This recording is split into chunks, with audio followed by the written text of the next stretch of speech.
Gracias, Estefanía, por estar acá, por acompañarnos, por darte el tiempo para conversar, y también para reflexionar, y seguir haciendo ruido con respecto a lo que está pasando en Palestina. Como decía la Rocío, esta instancia se creó también para poder aportar a ese diálogo. Y la idea es que, bueno, Rocío te acaba de presentar, pero también nos cuentes tú quién eres, como qué haces, y cómo llegas a pensar y a relacionarte con Palestina. Bueno, primero que nada, muchas gracias por la invitación. Para mí es un honor estar acá con ustedes y pues seguir como creando estos lazos a pesar de tantos años y tanta distancia, pues seguimos aquí, ¿no? Eh, Primero, pues yo pues soy Estefanía Vega, soy actriz, soy performer y activista. Tengo mi trabajo, pues casi la mayoría de mi trabajo, si no es que el 95% de mi trabajo va relacionado con Palestina o en defensa de la causa. Yo fui por primera vez en 2018 a Palestina con un proyecto que se llamaba Polvo en mis ojos, que era una investigación sobre el objeto llave, ¿no? Esta llave que es el símbolo del refugiado palestino y que en la mayoría de los campos de refugiados se encuentra una llave gigante, ¿no? A la entrada, como este símbolo del retorno. Entonces yo fui a realizar una investigación sobre qué significaba en ese momento de la Nakba del 48 el objeto, qué significa ahora para las nuevas generaciones, para esas familias y ancianos, ancianas que aún conservaban la llave de su casa, y qué significa para los palestinos de la diáspora y los palestinos que no han sido desplazados, ¿no? Entonces fue una investigación por varias ciudades de Cisjordania, preguntándoles pues cuál era el significado de esta llave, ¿no? Afortunadamente, en uno de los campos de refugiados de Bethlehem, en Aida Camp, nos regalaron una llave y eso hizo mucho más sencillo el trabajo, porque nos decía, bueno, muchas personas no hablan, la mayoría de los adultos no hablan árabe, no hablan inglés, hablan árabe, ¿no? Entonces, la mayoría que conserva su llave son los adultos, ¿no? Y fue impresionante la forma en la que se fue desarrollando el proyecto, porque sí, realmente yo, sin decir nada, solamente mostrar la llave, las personas comenzaban a contarnos pues toda su historia a partir del 48 de la Nakba.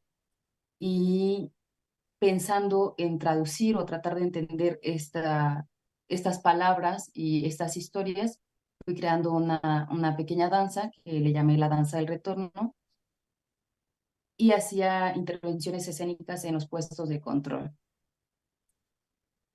Y pues también hice varias entrevistas a organizaciones, a grupos de teatro, y pues en esas entrevistas pude estar más cercanamente pues con la gente de ISM y mirar su trabajo y entender un poco qué era lo que hacían, ¿no? Este acompañamiento, esta presencia protectora de la que yo ya había escuchado muchísimo tiempo atrás con el asesinato de Rachel Corrie y Tom.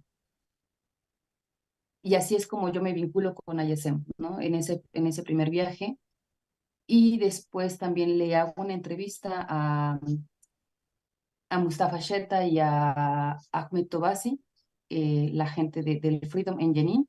Ese fue como nuestro primer encuentro y fue mi primera investigación y acercamiento pues a la causa palestina, ¿no? Y después de que yo salgo de ahí, después de un mes de investigación y de intervenciones escénicas, vuelvo a México ya con un compromiso más allá, creo que artístico, pues de vida, ¿no? Te cambia la perspectiva el poder estar ahí y mirar y también vivirlo en carne propia, este apartheid y esta violencia sistémica a la que se enfrentan día con día los y las palestinas. Entonces ese fue mi primer encuentro, y de ahí empiezo a trabajar con BDS y empiezo como a pensar cómo podría yo si bien creo que a mí es una palabra que no me gusta, una frase que no me gusta, eso de darle voz a los que no tienen, pensar como cómo generar ecos, ¿no? De esas voces que yo escuché, de esa lucha, de la importancia de lo que se, de la resistencia palestina, de lo que se está haciendo y viviendo allá. Y pues pensaba, pues sí, desde el activismo, desde muchas otras trincheras, ¿no? Desde escribir, desde seguir haciendo teatro, desde tratar de seguir colaborando con las y los artistas de allá. Y creé una pieza de teatro de papel para niños, ¿no? También pensaba, creo que los niños también es importante que sepan qué es lo que está sucediendo desde la mirada de un niño, desde la historia de un niño. Y tomé la historia de la escritora palestina Ibtissam Barakat, que cuenta pues su historia de cuando ella vivió la guerra de los 6 días y ya tenía 3 años. Entonces, pues con el paso de los años, ya 6 años a partir de ese agosto del 2018, pues fui encaminando mi trabajo hacia la defensa de la causa palestina y creamos la organización Artistas Mexicanos por Palestina cuando hace unos años que querían hacer la anexión de gran parte de Cisjordania a lo que pues se denomina Israel. Y pues ha sido, te digo, un trabajo de muchos años y sobre todo desde lo que yo, pues a lo que yo me dedico, ¿no? Que es el arte, que es el teatro. Y pues ese mismo trabajo me llevó a volver a Palestina ahora en el 2 de octubre del año pasado. Yo volví a Palestina con un proyecto que íbamos a hacer de la mano con el Freedom, que era un proyecto de investigación, como darle continuidad a esa investigación que ya habíamos hecho y era el montaje de una obra que se llama Territorios Ocupados de mi Cuerpo. Y si bien mi trabajo va mucho con la causa palestina, también es en defensa pues de los derechos humanos y de lo que a mí como mexicana me ocupa y me preocupa, ¿no?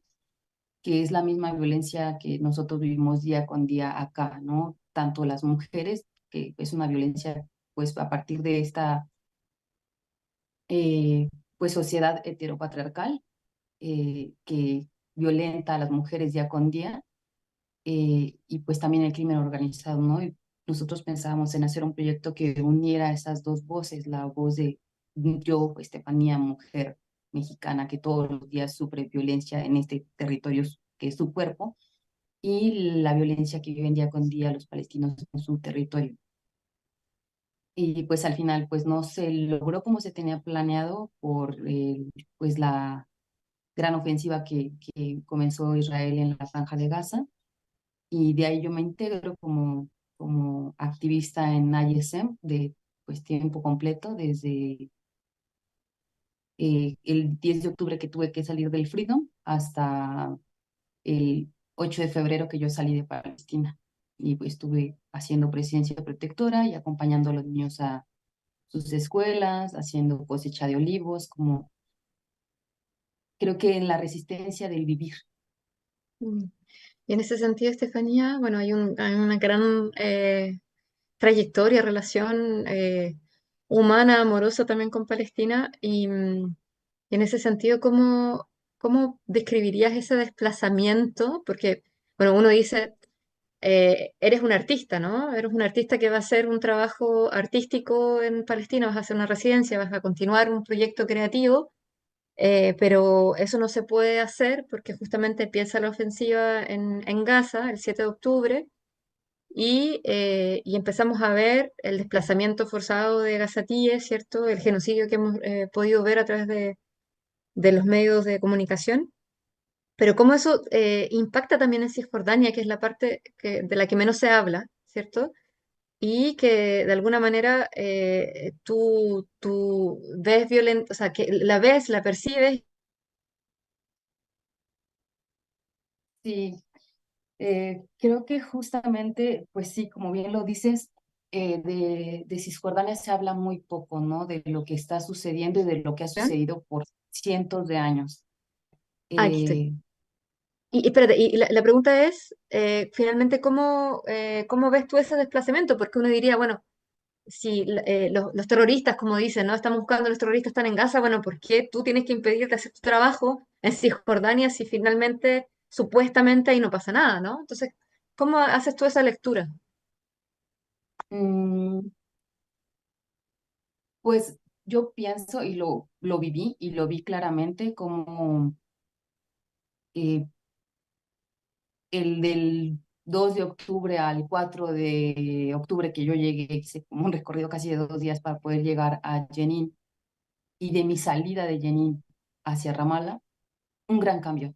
O sea, fue, utilizaron muy bien el ataque del 7 de octubre para que la mirada del mundo estuviera en Gaza y ellos aprovechar y hacer e incrementar toda esta violencia sistémica y eh, limpieza étnica y esta apropiación de territorio. O sea, fue desproporcionado, desproporcionado. Yo, pues sí, con los puestos de control que todo el tiempo hay, ¿no? Que tú lo viviste, están ahí, que no deberían, pero ahí están, ¿no? Estos puestos de control en cada entrada y salida de las ciudades. Eh, o sea, para mí fue sumamente impactante ver cuando yo iba de Jenin hacia Ramallah, que, o sea, así se cerrara un convoy del ejército israelí, le dispararan de nuestros ojos a un chico que no estaba haciendo nada más que estar esperando el servicio.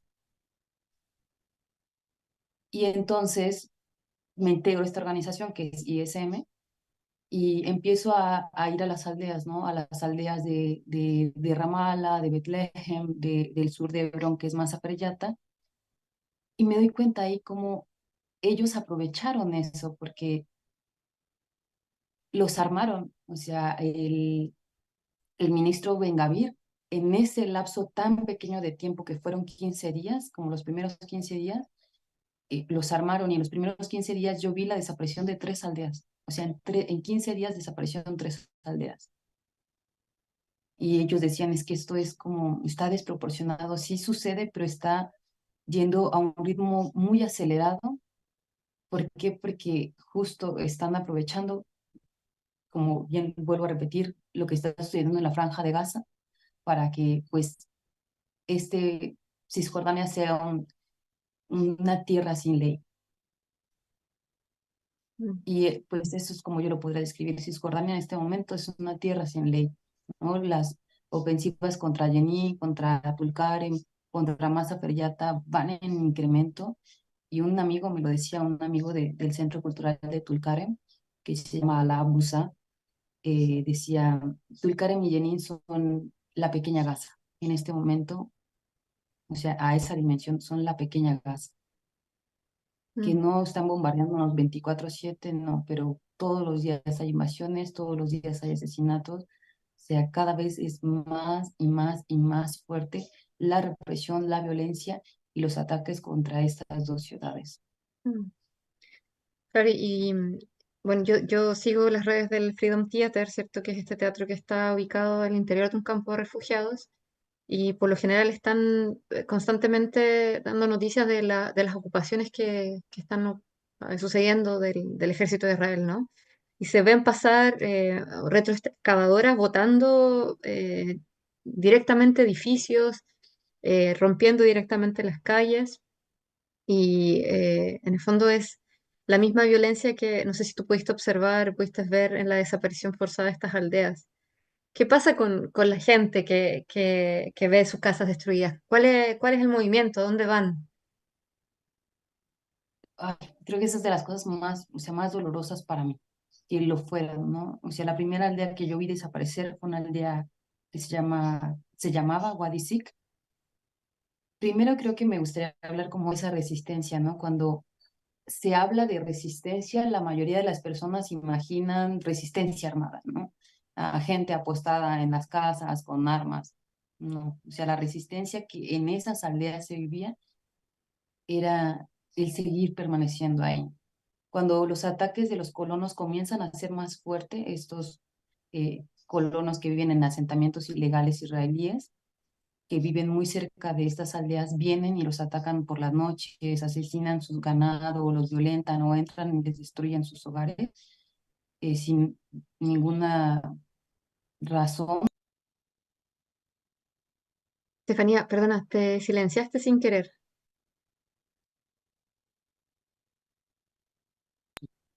Sí. Perdona, sigue. Decías que entran por la noche, asesinan su ganado. con la protección del ejército y el gobierno de Israel, ¿no? Entonces, a mí me sorprendía porque yo mm, buscaba como a las mujeres y los niños y decían, no, en este momento las mujeres y los niños, aunque somos beduinos, se internaron más adentro en el desierto, ¿no? O sea, es como, ellos están como en la frontera porque si esa aldea se recorriera, pues les quitan más y más de territorio, que es lo que están haciendo, ¿no? Como cercándolos para que ellos vayan como más hacia adentro y Palestina sea un territorio muy pequeño. Entonces, las mujeres y los niños son los primeros en irse y se internan en un territorio mucho más adentro o mucho más cercano a las ciudades. Los hombres se quedan ahí y su arma o herramienta de resistencia era la luz. O sea, yo decía, no puedo creer que contra armas, gente armada, bulldozers y soldados, nosotros lo único que tengamos para defendernos en la noche es la luz. Mm. Linternas con las que ellos hacían, pues sí, como rondines y se hacían señas desde lejos por si había algún ataque. Esa era la forma que ellos resisten en las aldeas, ¿no? Con la luz y salir a hacer rondines. Eh, y pues hubo un ataque muy, muy fuerte en el que estuvo hospitalizado como el dirigente de esa aldea, eh, que era un hombre beduino mucho mayor, muy, muy mayor, como de unos 70 años. Eh, Nosotros nos vamos por la mañana, nos dicen como no, no se preocupen, hubo un ataque, pero todo está como muy tranquilo y en la tarde-noche nos dicen como no, ya no vengan porque la gente de la aldea, los hombres que quedaban se han ido porque hubo un ataque muy fuerte que mandaron al hospital, a Hamdallah se llamaba. Y, y estuvo prácticamente casi 3 meses en el hospital. Entonces, eso sucede, ¿no? Como una violencia tan grande que o sea, te entra a favor. Lo que tú quieres sí es defender tu tierra, pero también resguardar tu vida, resguardar la vida pues, de las infancias, sobre todo, ¿no? Porque es lo primero que protegen. Claro. Entonces, está todo este hostigamiento y lo que sucede es eso, ¿no? Que estas familias lo que se desplazan es más adentro del desierto o tienen que irse a vivir a las ciudades cuando toda su vida ha sido vivir en el desierto, vivir en el campo, cuidando sus animales, de su tierra. Y es lo que dicen, o sea, ¿de qué vamos a vivir también nosotros yéndonos a la ciudad si nuestra vida está en la tierra? Mm. O sea, les cambian todo su sistema de vida y su sistema social en Palestina se mueve. Sí. También ese sistema se ha ido desplazando. Qué importante lo que mencionas con respecto a la forma de resistencia, porque la imagen que está desperdigada en todas partes es que la resistencia palestina es la yihad, es estos grupos que han sido llamados terroristas y lo han sido también con el afán de poder implementar una carrera armamentista y justificarla, ¿no? En términos ideológicos y económicos, y que sea avalada también por el mundo. Afortunadamente eso no ha podido suceder porque el mundo se ha palestinizado y se ha visto, ¿no? Cuáles son los intereses reales de Israel.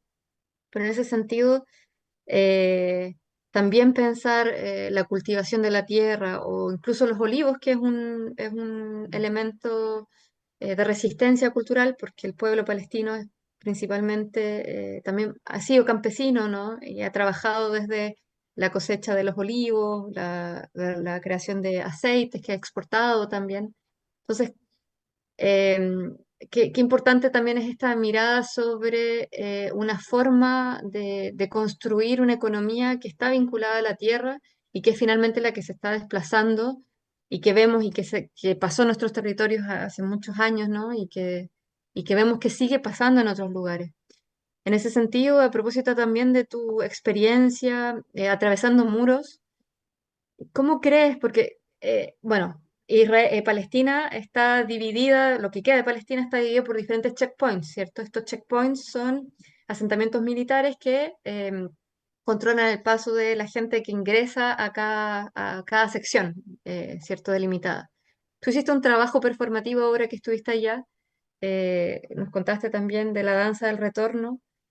que era una idea también de ver cómo traspasar estas barreras, estas fronteras a partir del cuerpo, de una acción performativa. ¿Cómo ves, cómo harías una lectura? ¿Cómo pensaste o creaste esta acción? También en esos términos de resistencia que contraponen las armas a una acción poética. Sí, pues fue justo en, en mis días en las aldeas, ¿no? Yo estuve, como te decía, de octubre a diciembre en las aldeas, viviendo en las aldeas, haciendo presencia protectora, acompañando a esta resistencia, pues, de la tierra que era cosecha de olivas. Y mientras pasaban esos 2 meses, yo seguía pensando, pues, también en mi proyecto artístico, ¿no? Como cómo continuarlo. Y habíamos pensado justo con Tobasi hablar sobre el muro, ya que mi trabajo anterior había sido sobre, pues, este muro, ¿no? Y entonces me di cuenta que hay diferentes tipos de muro, diferentes tipos de muro. Están estos muros que no parecen muros, que son unas vallas súper delgaditas que son como muy frágiles y tú puedes decir, claro, se pueden derribar muy fácilmente. Están estos eh, asentamientos militares, que no es un muro, pero sí es un asentamiento donde está un militar parado apostado en cada entrada y salida de las ciudades y de las aldeas ahora también. Eh, Están, pues, este muro de 8 metros de altura, ¿no? Y hay un muro que es un muro invisible, ¿no? Que creo que es el muro del que a mí más me interesaba hablar, que es el muro de la ocupación, ¿no? El muro de que han instaurado, sobre todo en las aldeas de Mazaferiata, que es el del miedo. O sea, a cierta hora tú ya no puedes circular por la calle, ya no puedes salir a otras aldeas, ¿no? O sea, son estos muros invisibles. Y yo lo pensé como 2 meses, entonces sucede que en una de las veces que estábamos haciendo presencia protectora, eh, llega el ejército israelí y me golpean a mí y deportan a una de mis compañeras. Entonces dije, bueno, ok, ¿cómo continúo esta resistencia desde lo que yo hago, ¿no? Y pensé, pues justo hablando del muro.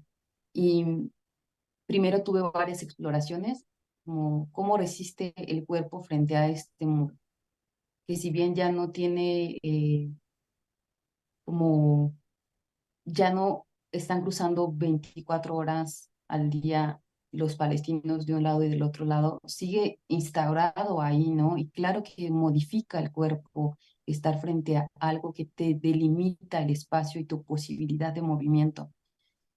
Entonces, pensando como en esa consigna de cómo se modificaba el cuerpo frente a eso, comencé como yendo al muro a quedarme solamente una hora parada, ¿no? Resistiendo frente a eso.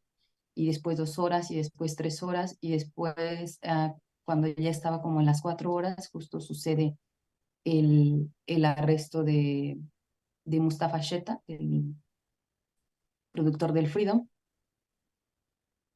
Y pienso como en Palestina como en una dimensión mucho más grande, ¿no? Y pensaba en que justo ya se iba a acercar Navidad y pues para muchos mexicanos y para mucha gente en Latinoamérica, sobre todo católicos, ¿no? O cristianos, pues tiene una gran importancia y todo el mundo habla de este niño llamado Jesús, que nadie tiene la noción de que era un niño palestino, ¿no? Y que si en este momento naciera, pues ni siquiera quién sabe si nacería en Palestina o no, o nacería en un puesto de control. Entonces, lo pienso desde ese lugar, como cómo resiste el cuerpo frente a esto. Todos los días el cuerpo de los palestinos, claro que se modifica. O sea, yo lo veía en mí, ¿no?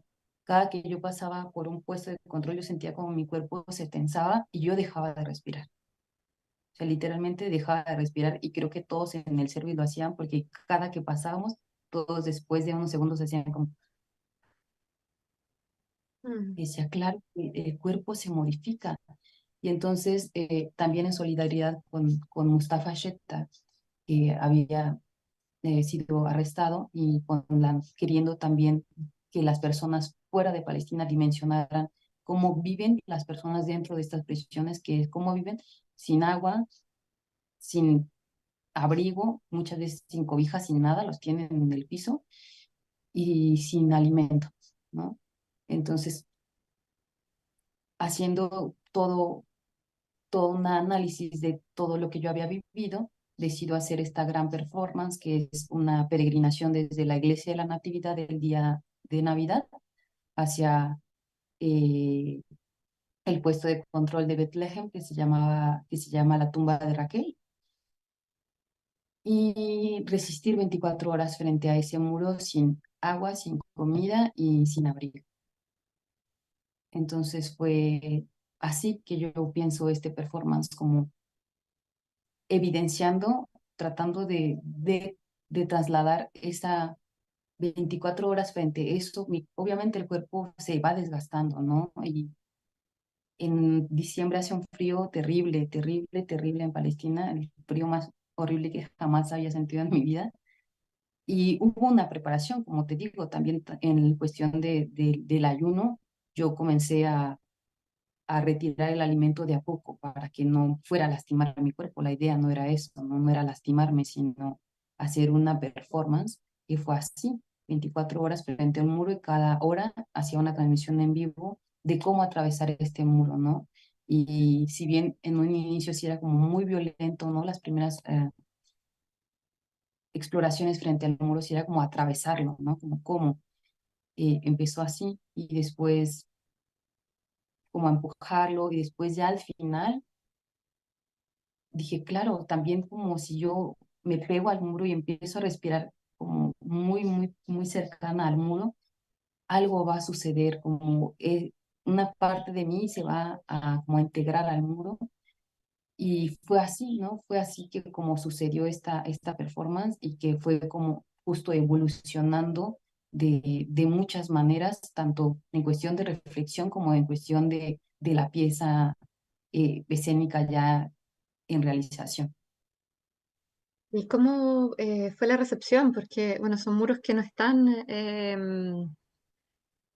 vacíos, digamos, que hay control militar también ahí. ¿Cómo fue esa contraparte? Porque podemos ver que un acto de transgresión con tu performance, pero vamos a decir que la performance de todas maneras es amable porque busca la transformación a partir de otros gestos, ¿no? Que es de Ujú. transgredir o intercambiar las jerarquías del cuerpo en este sentido. Entonces, ¿cómo es la recepción de alguien que está defendiendo eso en los términos normativos, ¿no? Que es la imposición de la ley militar sobre el cuerpo de los otros? ¿Cuál fue esa recepción Sí. de la otra parte? Pues, creo que primera, pensarlo como cuál fue la recepción como con con la sociedad palestina. Me gustaría enfocarme primero a eso. Eh, para empezar, sí es algo transgresor en el sentido de la sociedad palestina, porque era una mujer con vestido, con manga corta, descalza, bailando en público, ¿no? Y yo entendía que eso también pues puede ser transgresor por su cultura. Y me enfrento a que no, ¿no? Que a pesar de que no lograban entender qué era lo que yo estaba haciendo, se había una cuestión mucho de cuidado. Varias personas, sobre todo hombres que son los que iban como a cruzar, me ofrecían su chamarra o café o se quedaban un rato como cuidando. Y fue como muy bonito sentirme acompañada y que después como pues fueron 20 horas, no fueron 24, fueron 20 horas y media, ellos volvían de sus trabajos, ¿no? Los que podían cruzar y aún conservaban sus trabajos. Y decían, "Ah, ya entendí, ¿no? Ya entendí lo que estás haciendo aquí, eres derribar el muro, ¿no? Como gracias pues, por este gesto, ese esfuerzo.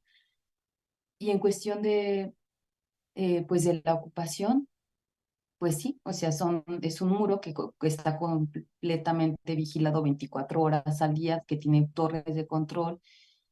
Eh, Todo había transcurrido como un poco en calma, ¿no? Por así decirlo, las primeras 20 horas.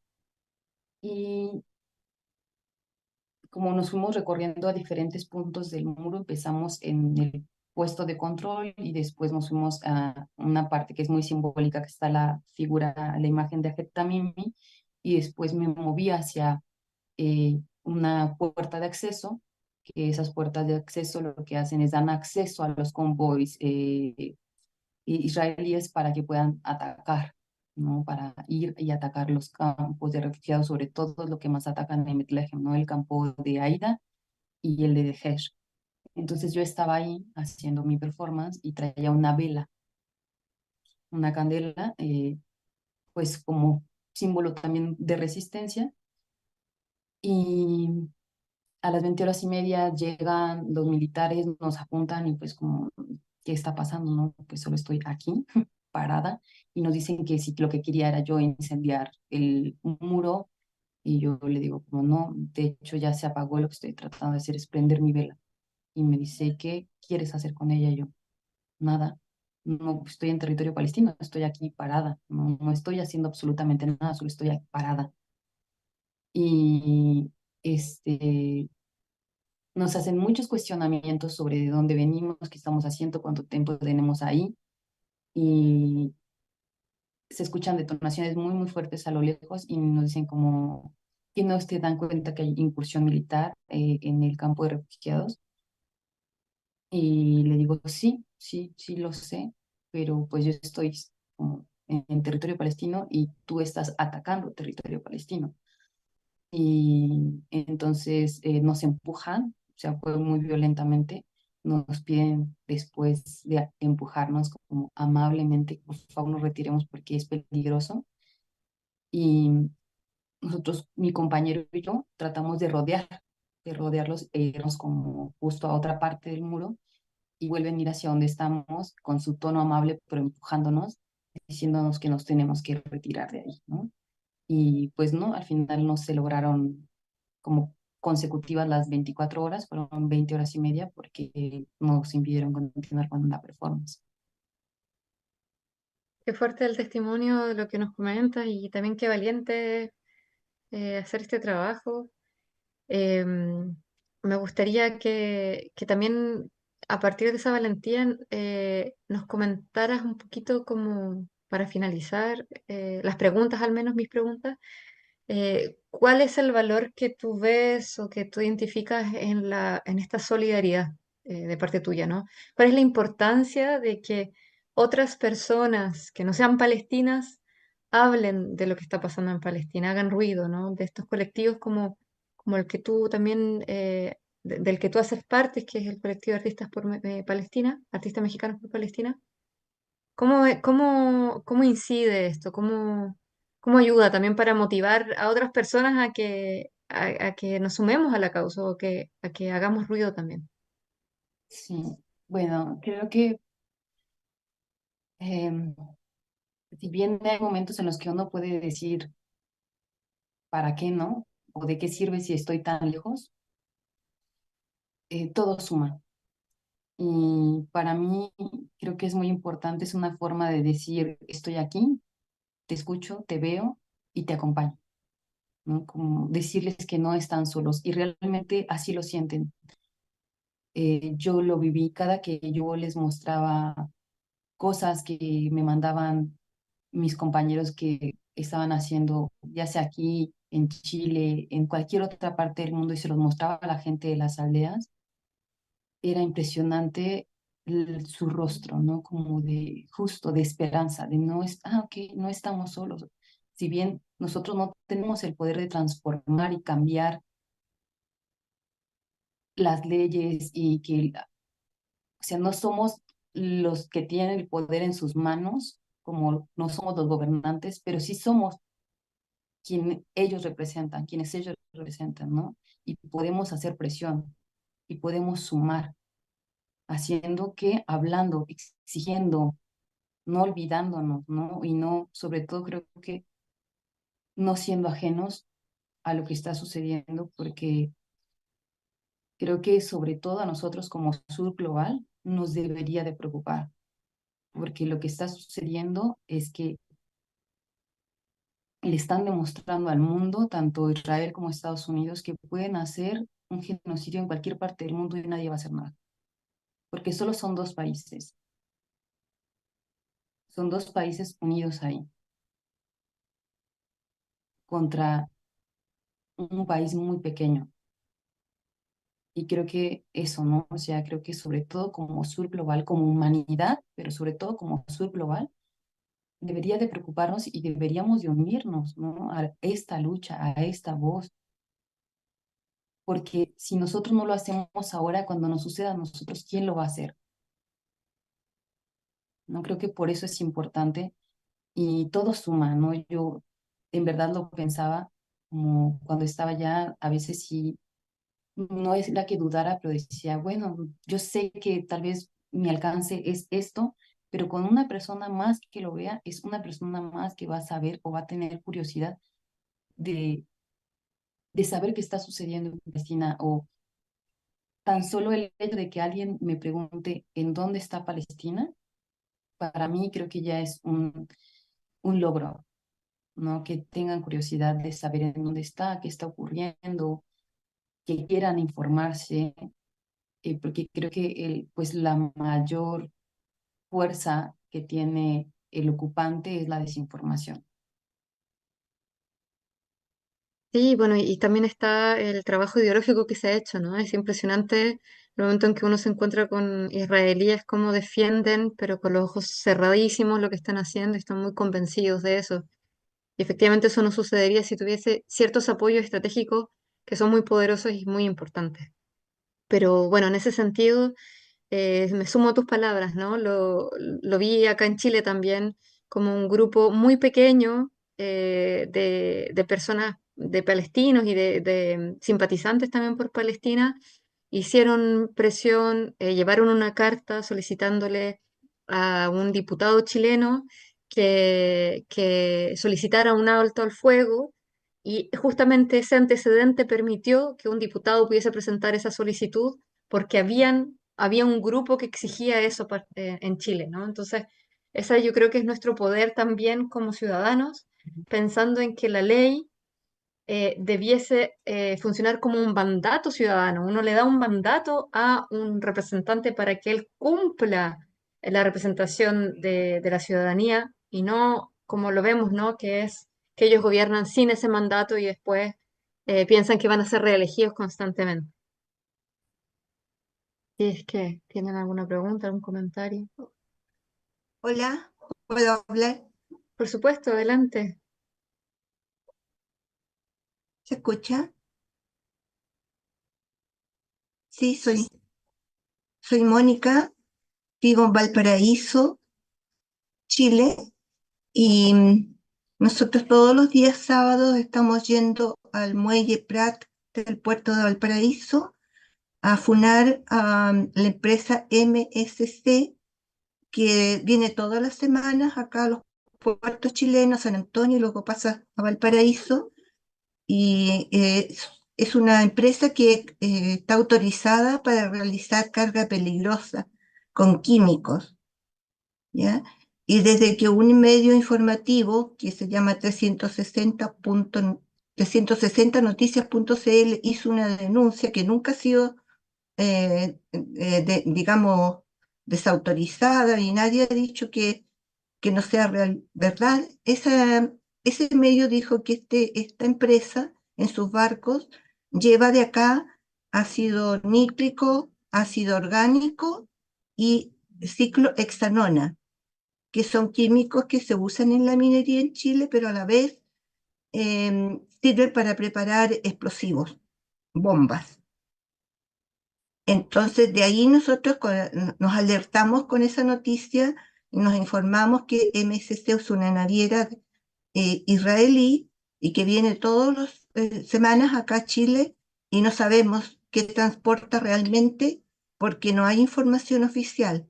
Uno rastrea todas las páginas del puerto y todas las plataformas y no hay información, ¿ya? Solamente los contenedores tienen números. Entonces, pero como hubo esta información de gente que no podemos pedirle cuál fue la fuente informativa de 360 Noticias, pero si ellos hicieron esa denuncia es por algo y nunca se ha dicho que no, que es una noticia falsa en ningún momento. Y además la empresa está autorizada para trasladar carga peligrosa. Entonces, nosotros, como queremos, además, estamos exigiéndole al gobierno de Boris que corte relaciones económicas, militares y diplomáticas con el ente sionista, pero no se nos ha escuchado. Y seguimos nosotros nuestra campaña. Todos los sábados vamos al Muelle Prat, a las 12 del día estamos ahí funando a la gente. El sábado pasado nos vino gente de Santiago, mucha gente de Santiago. El sábado, no el pasado, el anterior, cuando Boris dio la cuenta pública, el primero. Fue bien grande la manifestación, difundimos video y todo. Y seguimos en esta actividad, estamos organizando una caravana también a Santiago para juntarnos con la gente que está haciendo la campa en la Universidad de Chile y con otra gente que está haciendo también resistencia en Santiago, otra gente también de aquí de Valparaíso, de las universidades de la UPLA y de la Universidad de Valparaíso, para juntarnos todos y llegar allá a la Moneda a entregarle una carta a Boris para exigirle nuevamente, una vez más, que corte las relaciones económicas, militares y diplomáticas con ese ente genocida fascista de Israel. Ese trabajo lo estamos haciendo y no vamos a cesar nunca porque estamos de corazón con Palestina. La gran mayoría de nosotros somos chilenos, no tenemos nada que ver con, digamos, con descendencia, ascendencia palestina.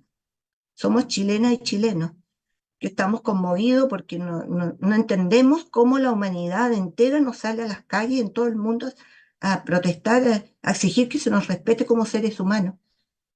Esa es la campaña que estamos haciendo, la quería contar. Gracias, Muchas Mónica. gracias. Gracias. Gracias por compartir eso, qué importante lo que mencionas. Bueno, lo hemos visto en el mundo se ha levantado, yo he visto marchas de protestas en todas partes del mundo y masivas. Justamente, como dices tú, Mónica, es una fuerza popular eh, que compadece y que asume ese dolor profundamente, porque como decía Estefanía, lo que le pasa a Palestina nos podría pasar a cualquiera. La Palestina es el genocidio del siglo XXI y eso podría suceder en cualquier lugar que tenga los recursos económicos que requiere el imperialismo para poder seguir funcionando en su maquinaria. Entonces, qué Sí, importante es la campaña de boicot, ¿cierto? boicot. Sí, Está la BDS, ¿no? Que es el boicot, desinversión y también. sanción, que son las formas que hay para poder boicotear al ente sionista, como dices tú, y yo creo que es una herramienta que se pueden utilizar para todas las campañas de intervención y de imposición de un modelo que eh, nos está devastando, como vemos, ¿no? Eso. Exactamente, es la extrema derecha global que está en esto. Es la misma que impuso la dictadura en Chile de Pinochet. Es la misma. En todas partes del mundo son estos señores adueñados del mundo, de que nos tienen sometidos para fines solamente de acumular riqueza, ellos, gente enferma, porque esa gente no es normal, es gente enferma de avaricia, de poder. Es terrible, estamos en manos de gente enferma mental, pero ya extremadamente enferma, no tienen nada de normal. Milei en Argentina es el ejemplo más gráfico, ¿no? Claro, otro ejemplo, espantoso. Espantoso, tenemos la esperanza que en Argentina, como ya ha sucedido antes, en otras épocas históricas de Argentina, el pueblo ha sacado a los presidentes y yo tengo la esperanza, y mucha gente acá tenemos la esperanza de que el pueblo argentino se levante y vote ese gobierno, lo eche abajo. Muchas Mónica, ¿tú gracias. quieres decir algo? Sí. Ah, Nada, despedirme, agradecerle a Estefanía todo lo que contó y si ojalá pudieran grabar, enviar la grabación de esto, porque para mostrárselas a otras personas, digamos, que lo vean también, porque los testimonios que dio Estefanía son muy importantes. sí, Estefanía, si quieres decir algo, agradecida por tu tiempo, Estefanía, por tu corazón en esto también. No, pues agradecer nuevamente a ustedes por abrir este espacio tan importante, porque justo creo que es importante que se siga desmitificando la lucha y la resistencia palestina y también pues que se sigan creando redes de solidaridad con el pueblo palestino y entre pues, los pueblos oprimidos del mundo. Creo que eso es lo que nos está uniendo en este momento, como un poco, sí, la causa palestina es importante, pero es importante porque también nos hace mirarnos a nosotros mismos y el sitio en el que nos encontramos como individuos y como partes de una sociedad, de un país. Muchas gracias, querida. Esperemos que podamos tener la ocasión de tener